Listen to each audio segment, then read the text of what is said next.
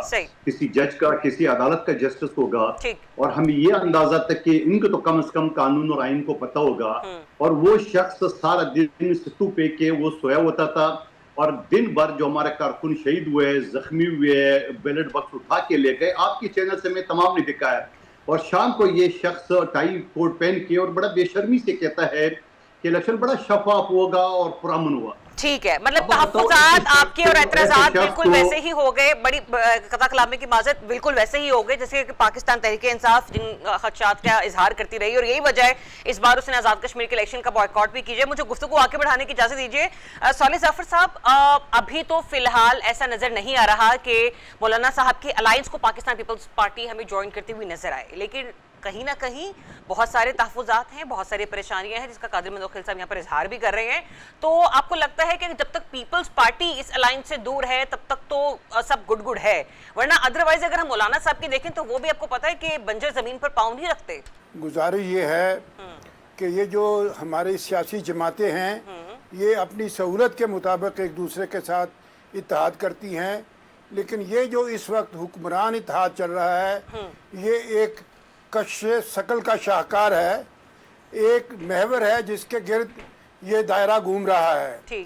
جب تک وہ کش شکل موجود ہے یہ اس محور سے باہر نہیں نکلیں گے, ایک دوسرے کے قریب ہو کر گزر جائیں گے, ایک دوسرے سے ٹکرائیں گے نہیں. اور وہ سینٹر آف اٹریکشن ہے کیا آپ کی نظر میں صالح ظفر صاحب؟ میں کش شکل کی بات کر رہا ہوں, وہ کش شکل جو ہے نا وہ اسلام آباد کے قریب ہی واقع ہے. اچھا, اور اس کش شکل سے, اس کے محور سے, اس کے مدار سے ان دونوں بڑی سیاسی جماعتوں سے میں سے کوئی بھی باہر نہیں نکلنا چاہے گا.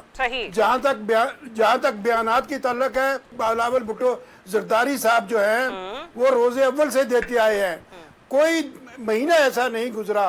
میں آپ کو یہ عرض کرنا چاہتا ہوں یہ آزاد کشمیر اور گلگت بلتستان کے انتخابات نہیں, اس سے پہلے بھی کئی موضوعات پر, تقریباً ہر موضوع پر انہوں نے حکومت کے ساتھ اختلاف رائے کا اظہار کیا, لیکن at the end of the day وہ حکومت کے ہم رکاب ہی یہی تو دیکھیں نا, سیاست میں جمہوری رویہ یہی ہے نا صالح ظفر صاحب کہ اگر آپ کو بات ناگوار گزر رہی ہے آپ اختلاف تو کریں گے ہی. آپ اسے جمہوری رویہ کہیں یا ایک نئی اپنی پوزیشن لینے کے لیے اپنی وہ جسے کہنا چاہیے کہ وہ حق. اب آپ کو میں یاد دلانا چاہتا ہوں, میں زیادہ پرانی بات نہیں کر رہا, ابھی بجٹ جو آیا ہے 26-27 کا, اس سے پہلے کا کیا ماحول تھا, ایسے لگ رہا تھا جیسے بجٹ منظور ہی نہیں ہوگا. لیکن آپ یہ دیکھ لیجئے کہ نہ صرف وہ بجٹ بلکہ ایک ہفتہ پہلے, بلکہ پچھلے ہفتے, بلکہ اسی ہفتے جو قانون سازی ہوئی ہے پارلیمنٹ میں, پارلیمنٹ کے دونوں ایوانوں میں پیپلز پارٹی نے کتنی سعادت مندی کے ساتھ ووٹ دیا ہے, بجٹ کو بھی اور اس قانون سازی کو بھی. لہذا میں بلاول زرداری صاحب کی گفتگو کو, ان کے بیانات کو, ان کی دھمکیوں کو وہ اہمیت دینے کے لیے تیار نہیں ہوں جس سے کوئی خدشات جنم لے سکیں, کوئی مسائل پیدا ہو سکیں. اور اب آپ دیکھیے جہاں تک آپ میل ملاقاتوں کی بات کرتے ہیں, میں پارلیمنٹ ہاؤس میں کم و بیش روزانہ ہی ہوتا ہوں, اور یہ تمام لوگ ایک دوسرے سے ملتے رہتے ہیں, نہ صرف آپس میں ملتے رہتے ہیں بلکہ حکومتی لوگوں سے بھی ملتے رہتے ہیں. لہذا اس کے اوپر کوئی نئی عمارت تعمیر کرنے کی فی الحال ضرورت نہیں ہے, لیکن بہرحال آپ کو یہ منظر جو ہیں کافی جاذبے نظر آتے ہوں گے, اور اسحاق رانا صاحب کو آپ بتائیں گے ان کو کتنی امیدیں اور کتنی روشنیاں دکھائی دیتی ہیں. رانا صاحب کیا امید کا دیا جو ہے وہ بلاول صاحب روشن کر سکتے ہیں آنے والے دنوں میں, کیونکہ صالح ظفر صاحب جو ہے وہ اس وقت حکومت کی باڈی لینگویج اور پیپلز پارٹی کی جو بھی یوں کہہ لیجیے کہ پولیٹیکل ٹاکس ہیں اس کو وہ اتنا سنجیدگی سے نہیں لے رہے. انفیکٹ انہوں نے یہ بھی کہا کہ بلاول صاحب کی جو بھی دھمکیاں ہیں وہ بھی کوئی اتنا اس وقت حکومت کے لیے نہیں ہے. تو پھر مولانا فضل الرحمان صاحب اگر اکیلے کسی اپوزیشن الائنس کو لے کے لیڈ کرتے ہیں تو کیا وہ فروٹفل ہوگا, حکومت کے لیے الارمنگ ہوگا؟ نہیں, وہ ٹھیک کہہ رہے ہیں صالح ظفر صاحب کہ بلاول صاحب کی تقریروں سے مجھے امید کا دیا نہیں جلانا چاہیے. اچھا, امید کا دیا تو اڈیالہ جیل میں روشن ہے. اچھا, ہاں, جس کو پھوکوں سے جتنے مرضی ہے پھوکے آندیاں چلا لیں وہ چراغ بوجھنے والا نہیں ہے. اچھا, تو امید کا دیا تو وہاں موجود ہے. لیکن بجھے ہوئے چراغ نے کیا بجھے ہوئے چراغ نے کیا بجھنا ہے بھائی جان؟ نہیں بھائی, بجھے ہوئے چراغ نے کیا بجھنا ہے بھائی جان. آگے چلے, دیکھیں بات یہ کہ چلے اللہ تعالیٰ نے جب عزت دینی ہو تو 60 سال بعد بھی آپ کو صدارتی ایوارڈ دلوا دیتا ہے. یہ تو اللہ نے عزت دینی ہے نا, تو 60 سال بعد آپ کو ایوارڈ مل گیا تو اس کا مطلب ہے امید کا دیا جلتا رہنا چاہیے. میں پیپلز پارٹی کا بہت کریٹک ہوں, ٹھیک ہے, لیکن یہ بھی ایمانداری سے اگر کہا جائے تو جتنی قربانی ڈیموکریسی کے لیے پیپلز پارٹی نے نہیں, کسی جماعت نے نہیں دی. آپ اپنے گھر سے باہر نکلیں, ایک مقبرہ ذوالفقار علی بھٹو شہید کا ہو, ایک بے نظیر بھٹو شہید کا ہو, ایک مرتضیٰ شہید کا ہو, ایک شاہنواز کا ہو, اور پھر آپ سے یہ توقع کی جائے کہ نہیں آپ تلوار نکال کے اور پھر کہیں گے کہ نہیں ہم تو باقی کیوں نہیں کرتے. باقی تو اپنی دفعہ سعودی عرب سے اور امریکہ سے معاملات کر کے ملک چھوڑ کے بھاگ جاتے, 10 سال کے ایگریمنٹ لکھ کے دے کے چلے جاتے. باقی تو جو ہیں وہ مل کے جن کے خلاف بات کر رہے ہوتے ہیں انہی کے پیر پکڑ کے جو ہے اور وہ 50 روپے کا اسٹامپ لے کے چلے جاتے. سو ان حالات میں پیپلز پارٹی کی مجبوریوں کو سمجھتا ہوں, ٹھیک ہے, لیکن یہ دیکھیں کہ بلاول بھٹو میں بھٹو کا خون جوش مار جاتا ہے کہیں نہ کہیں. وہ چاہے اگلے دن اپنے الفاظ کے سخت ہو گئے تھے یا یوں ہو گیا تھا, وہ جو بات کہنی ہوتی کہہ بھی جاتے ہیں. عمران خان کے لیے قومی اسمبلی میں بلاول بھٹو نے جو تقریر کی ہے, میں سمجھتا ہوں کہ اس کثافت زدہ اور حبس زدہ ماحول میں ایک خوشگوار جھونکا ہے کہ ان دونوں کی آپس میں ساتھی کیوں جائے نا. لیکن اگر بلاول بھٹو یہ کہہ رہا ہے کہ بھائی عمران خان کو اس کا صحت کے لیے موقع ملنا چاہیے, تو یہ کوئی چھوٹی بات نہیں ہے. یہ بات نواز شریف جو 4 دن پہلے تقریر فرما رہے تھے کہ جی سیاست میں مخالفت کو دشمنی میں نہیں بدلنا چاہیے, تو کرتے ایک قدم آگے بڑھ کے, کرتے ایک ٹویٹ, کہتے کہ ہاں عمران خان کو ہاسپٹل منتقل ہونے دے, میں سیاست کو دشمنی میں نہیں بدلنا چاہتا. آپ کو پریکٹیکلی ثابت کرنا پڑتا ہے. اور جلد یا بدیر یہ بات یا لکھ لیجئے گا کہ پیپلز پارٹی کو اپنا راستہ منتخب کرنا ہوگا. اس کی ریزن کیا ہے کہ پیپلز پارٹی میں اندرون سندھ ان پہ بہت دباؤ پڑ رہا ہے. صوبوں کے مسئلے میں پنجاب میں تو گنجائش ہو سکتی ہے, کے پی میں ہو سکتی ہے, سندھی اس حوالے سے بہت زیادہ ریجڈ ہے. مرسو سندھا دیسو جو وہ کہتے ہیں نا, وہ اس کے لیے وہ خالی یعنی کہ بلاول بھٹو یا زرداری کہہ رہے ہیں, ان کے پیچھے پورے سندھ ہے جن کی اپنی ایک نفسیات ہے. سو ان حالات کے اندر میں آپ کو یہ لکھ کے دینے کو تیار ہوں کہ جلد یا بدیر پیپلز پارٹی اس حکومت سے اپنی جان چھڑائے گی. آئینی عہدے اس کے پاس ہیں, اسے دنیا کی کوئی طاقت ختم نہیں کر سکتی. جو آئینی عہدوں کی مدت ہے وہ پوری ہونی ہے. زرداری نے جس خوبصورتی سے ساری کھیل کھیلی کہ آئینی عہدے اپنے پاس رکھ لیے کہ حکومت جب مرضی ختم ہو یہ عہدے ہمارے ہاتھ میں رہیں گے, یہ ایک اچھی پالیٹکس کھیلی. لیکن اس کے باوجود صرف ایک جملہ میں کہوں گا کہ پیپلز پارٹی کو اب یہ جو I'm sorry سخت لفظ ہو جائے گا, یہ جو مفادات کی منافقت ہے اس سے باہر آنا چاہیے. پاکستان کا سوچنا چاہیے, پاکستان کے فیوچر کا سوچنا چاہیے. یہ نظام اس پاکستان کو ڈیلیور نہیں کر سکتا کسی شکل میں. چلیں ایک بریک لیتے ہیں, بریک کے بعد واپس آتے ہیں, پھر دوبارہ سے کنٹینیو کرتے ہیں.